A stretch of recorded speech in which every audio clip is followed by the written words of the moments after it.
Hello everyone, this is Vinay. మీరు చూస్తున్నారు వైవిటీ jobs.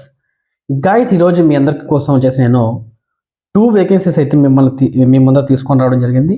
ఇందులో వచ్చేసి ఫస్ట్ కంపెనీ వచ్చేసి మనకు శ్రీ సిటీకి సంబంధించి హీరో మోటోక్రాప్, అదేవిధంగా మనకు రేణిగుంట లొకేషన్ సంబంధించి డిక్సన్ టెక్నాలజీకి సంబంధించి నేనైతే మీ కోసం 2 నోటిఫికేషన్ అయితే మీ ముందరకు తీసుకొని రావడం జరిగింది. ఎవరైతే జాబ్ కోసం సెర్చ్ చేస్తున్నారో వాళ్ళందరికీ కూడా ఇది చాలా చక్కటి నోటిఫికేషన్ చెప్పుకోవచ్చు. సో మొట్టమొదటిసారిగా మన ఛానల్ ఎవరైతే విజిట్ చేస్తున్నారో ముందుగా వాళ్ళైతే సబ్స్క్రైబ్ చేసి పెట్టుకోండి. అదేవిధంగా మీ ఫ్రెండ్స్ అండ్ మీ ఫ్యామిలీ మెంబర్స్కి ఈ వీడియోస్ ప్రతి ఒక్కరు కూడా షేర్ చేస్తే వాళ్ళకు కూడా జాబ్ వచ్చే అవకాశం ఉంటుందండి. సో మన టాపిక్లోకి వెళ్తే హీరో మోటోక్రాప్ అండి. హీరో మోటోక్రాప్ సంబంధించి వీళ్ళైతే మనకు అప్రెంటిస్ కింద వీళ్ళైతే మనకు హైరింగ్ అయితే కొడుతున్నారు. ఇందులో వచ్చేసి మనకు 100 వేకెన్సీస్ కోసం అయితే వీళ్ళు హైరింగ్ అయితే కోరుతున్నారు. ఇందులో వచ్చేసి మనకు మేల్ ఆర్ ఫీమేల్ బోత్ ఎవరైనా కూడా వీళ్ళు ఎలిజిబుల్ అని కూడా చెప్తున్నారు. ఇక్కడ క్వాలిఫికేషన్ విషయానికి వస్తే మనకు ఓన్లీ ఐటీఐ మాత్రమే ఎలిజిబుల్ అని కూడా వీళ్ళు చాలా క్లియర్గా అయితే మెన్షన్ చేశారు. దీంతో పాటుగా మనకు ఏజ్ విషయానికి వస్తే 18 సంవత్సరాల నుంచి 26 సంవత్సరాల ఏజ్ కలిగిన అభ్యర్థులు ఎలిజిబుల్ అని కూడా చాలా క్లియర్గా మెన్షన్ చేశారు. దీంతో పాటుగా వీళ్ళ శాలరీ విషయానికి వస్తే మనకు 13,500 రూపాయలు శాలరీ ప్రొవైడ్ చేస్తారు. దీంతో పాటుగా మనకు డీబీటీ అమౌంట్ అంటే సెంట్రల్ గవర్నమెంట్ నుంచి మనకు ఇంకొక 1,500 రూపాయలు వస్తుందని చెప్పి చాలా క్లియర్గా మెన్షన్ చేశారు. టోటల్గా చూసుకుంటే మనకు 15,000 రూపాయల వరకు మనకు శాలరీ వచ్చే అవకాశం ఉందండి. ఇందులో మనకు A shift, B shift, C shift 3 షిఫ్ట్లు కలిగి ఉంటాయండి. దీంతో పాటుగా మనకు 8 అవర్స్ డ్యూటీ ప్రొవైడ్ చేస్తారు. దీంతో free food, free bus facility కూడా ఏర్పాటు చేస్తామని చెప్పి చాలా క్లియర్గా మెన్షన్ చేశారు. ఇందులో మనకు బస్ లొకేషన్ చూసుకుంటే మనకు సత్యవేడు, తడ, సూలూరుపేట, వరదయ్యపాలెం, బిఎన్ కండ్రిగా, ఆరంబాకం ఈ లొకేషన్కి సంబంధించి వీళ్ళైతే మనకు బస్ రూట్స్ ఏర్పాటు చేస్తున్నారండి.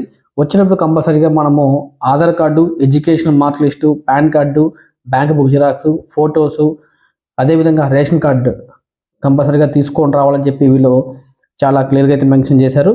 దీంతో పాటుగా మనకు రెండో జాబ్ వచ్చేసి మనకు డిక్సన్ టెక్నాలజీస్ అండి. డిక్సన్ టెక్నాలజీస్ వచ్చేసి మనకు టీవీ మ్యానుఫ్యాక్చరింగ్ కంపెనీకి సంబంధించి వీళ్ళైతే మనకు రేణిగుంట లొకేషన్కి సంబంధించి వీళ్ళైతే మనకు హైరింగ్ అయితే కోరుతున్నారు. ఇందులో వచ్చేసి మనకు టోటల్ వేకెన్సీ వచ్చేసి మనకు 500 వేకెన్సీస్ వరకు వీళ్ళైతే మనకు హైరింగ్ అయితే కోరుతున్నారు. ఇందులో మనకు క్వాలిఫికేషన్ విషయం చూసుకుంటే 10th, inter, degree, ITI, diploma ఎవరైనా కూడా ఎలిజిబుల్ అని చెప్పి కూడా వాళ్ళు చాలా క్లియర్గా మెన్షన్ చేశారు. దీంతో మనకు male or female both eligible అని చెప్పి కూడా వీళ్ళు చాలా క్లియర్గా మెన్షన్ చేశారండి. ఏజ్ విషయానికి వస్తే మనకు 18 సంవత్సరాల నుంచి 30 సంవత్సరాల వరకు ఎవరైనా ఎలిజిబుల్ అని చెప్పి కూడా చాలా క్లియర్గా మెన్షన్ చేశారు.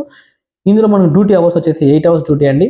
ఇందులో కూడా మనకు రొటేషన్ షిఫ్ట్ ఉంటాయండి. ఏ షిఫ్ట్, బి షిఫ్ట్ 2 షిఫ్ట్లు మాత్రమే వీళ్ళు చెప్తున్నారు. దీంతో కూడా మనకు క్యాంటీన్, మెడికల్, బస్సు ఫ్రీ కూడా ఇస్తామని చెప్పి కూడా చాలా క్లియర్గా అయితే మెన్షన్ చేశారు. ఇందులో కూడా మనకు 8 అవర్స్ డ్యూటీ అండి. ఇందులో బస్ రూట్స్ చూసుకుంటే మనకు తిరుపతి, రేణిగుంట, శ్రీకాళహస్తి, వెంకటగిరి, పుత్తూరు, నగిరి, నారాయణవనం సంబంధించి వీళ్ళైతే మనకు బస్ రూట్లు కూడా ఏర్పాటు చేస్తామని చెప్పి చాలా క్లియర్గా అయితే మనకు మెన్షన్ చేశారు. ఇందులో కూడా మనకు వచ్చినప్పుడు డాక్యుమెంట్స్ కంపల్సరీగా Aadhaar card, education mark list, pan card, bank book, photos కంపల్సరీగా తీసుకొని రావాలి అని చెప్పి వీళ్ళు చాలా క్లియర్గా అయితే మనకు మెన్షన్ చేశారు. ఇందులో వచ్చేసి మనకు ఇంటర్వ్యూస్ వచ్చేసి మనకు సోమవారం అంటే 20వ తేదీన మనకు ఇంటర్వ్యూ జరుగుతాయని చెప్పి వీళ్ళు చాలా క్లియర్గా అయితే మనకు మెన్షన్ చేశారు. ఇందులో హెచ్ఆర్ నెంబర్ నేను మీకు స్క్రీన్ మీద ప్రొవైడ్ చేస్తాను. ఎం హర్షనందన్ నెంబర్ కూడా నేను మీకు స్క్రీన్ మీద ప్రొవైడ్ చేస్తాను. దీంతో పాటుగా మీకు సాయి కృష్ణ అనే నెంబర్ కూడా మీకు స్క్రీన్ మీద ప్రొవైడ్ చేస్తాను. ఎవరైనా ఇంట్రెస్టెడ్ క్యాండిడేట్స్ ఉంటే హెచ్ఆర్లకు కాల్ చేసి మరిన్ని వివరాలు తెలుసుకున్న తర్వాత ఈ జాబ్లో జాయిన్ అవుతారని నేను మనస్ఫూర్తిగా కోరుకుంటున్నాను. ధన్యవాదాలండి.